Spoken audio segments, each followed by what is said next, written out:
दोस्तों, भारत और पाकिस्तान का जब से 1947 का विभाजन हुआ है, तब से ये दोनों देशों की तकरार होती रहती है। चाणक्य ने जिस अखंड भारत बनाने की नींव डाली थी, वो समयांतरे बहुत सी विदेशी शक्तियों का सामना करना पड़ा था, मगर ब्रिटिशरों ने 1947 को भारत पाकिस्तान का विभाजन कर एक गहरी और कभी न भरने वाली खाई का निर्माण कर दिया था, जो आज भी दिखाई देता है। ब्रिटिशरों ने बहुत ही चालाकी से दोनों देशों का विभाजन किया था, जिसमें पाकिस्तान के दो भाग पूर्वी और पश्चिमी पाकिस्तान बनाए, और इसका पूर्वी भाग ही 1971 का वॉर की मुख्य वजह बना। बांग्लादेश में अत्याचार।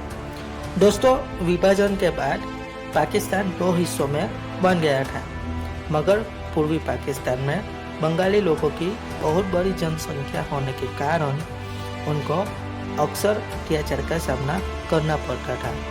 वहाँ स्थिति इतनी बिगड़ गई थी कि वहाँ नरसंहार में लगभग 3 लाख नागरिकों की जान गंवानी पड़ी थी। इसी कारण वहाँ के बंगाली नागरिकों में रोष का वातावरण उठने लगा था, और वहाँ स्वतंत्र राष्ट्र बनाने की भी मांग उठने लगी थी। मगर बढ़ते नरसंहार से भयभीत बंगाली नागरिकों भारत की सरहद पर शरण लेते हुए भारत के अंदर आने लगे। एक आंकड़े के अनुसार लगभग 80 लाख से अधिक नागरिकों ने भारत में शरण ली थी। मुक्ति वाहिनी का निर्माण। उस समय बंगाल में शेख मुजीबुर रहमान ने बंगाली लोगों को एकजुट कर मुक्ति वाहिनी का निर्माण किया था।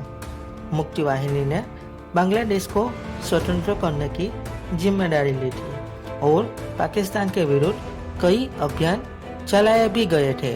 भारत के प्रयत्न। भारतीय सरकार ने बंगाली की हो रही अत्याचार पर दुनिया का ध्यान केंद्रित करने की बहुत कोशिश की गई, मगर उनको कोई भी सफलता नहीं मिल पाई। उसके बाद पीएम इंदिरा गांधी और सेना अध्यक्ष सेन मानेस्को ने 28 अप्रैल को पूर्वी पाकिस्तान की हालत पर चर्चा की और मुक्ति वाहिनी को भी समर्थन जाहिर किया। साथ ही बांग्लादेश को आज़ाद करने की भी बात की गई। बॉर्डर पर रहे शरणार्थी में राष्ट्रभक्ति की भावना जागरूक करने के लिए रिसर्च और एनालिटिक विंग यानी कि उन्होंने महत्वपूर्ण कार्य किया, जहां शरणार्थी को ट्रेनिंग और गोरिल्ला युद्ध मेथड की भी जानकारी दे दी गई। युद्ध की शुरुआत। भारत को बांग्लादेश को आज़ाद करने की बात जाहिर होने से पाकिस्तान सहम गया और 3 दिसंबर शाम को आगरा सहित 11 वायुभेद पर हमला कर दिया। भारतीय सेना ने भी जवाबी कार्यवाही की और इसी दिन से युद्ध की घोषणा हो गई।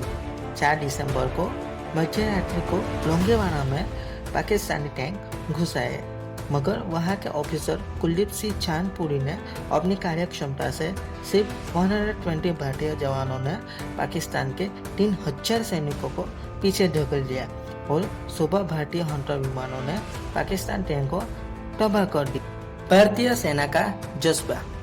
5 दिसंबर मध्य रात्रि को पश्चिमी नेवल कमांडर सुरेंद्र नाथ कोहली ने त्रिशूल अभियान के तहत कराची बंदरगाह पर आक्रमण किया, जिसमें बंदरगाह पर लगे जहाजों में भी भारी नुकसान हुआ था।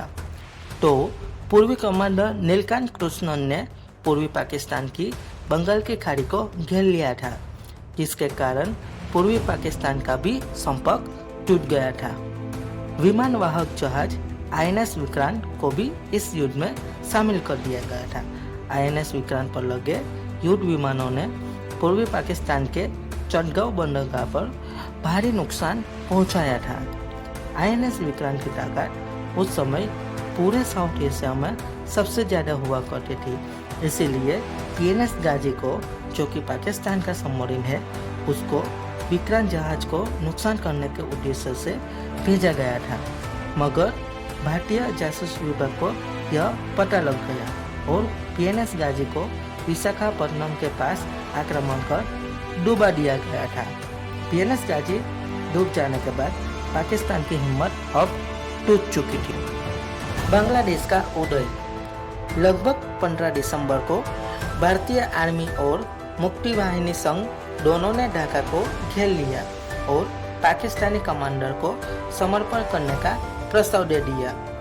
16 दिसंबर को भारतीय अफसर जगजीत सिंह अरोड़ा और पाकिस्तानी जनरल ए.के. नियाज़ी के बीच शाम ढाका में हस्ताक्षर हुआ और उसके साथ दुनिया का सबसे बड़ा समर्पण हुआ, जिसमें 93,000 पाकिस्तानी सैनिक ने समर्पण किया।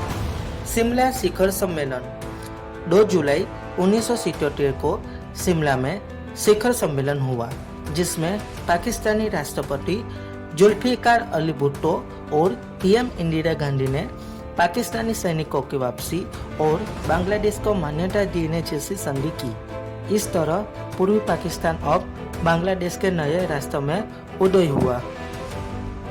तो दोस्तों, आपने देखा कि भारतीय सेना ने कैसे बहादुरी से मात्र 13 दिनों के अंदर अत्याचार सहन करनारा एक देश को आज़ादी देकर और विश्व का सबसे बड़ा समर्पण करा के दुनिया को भारत की आर्मी की महान वीर गाथा का परिचय कराया।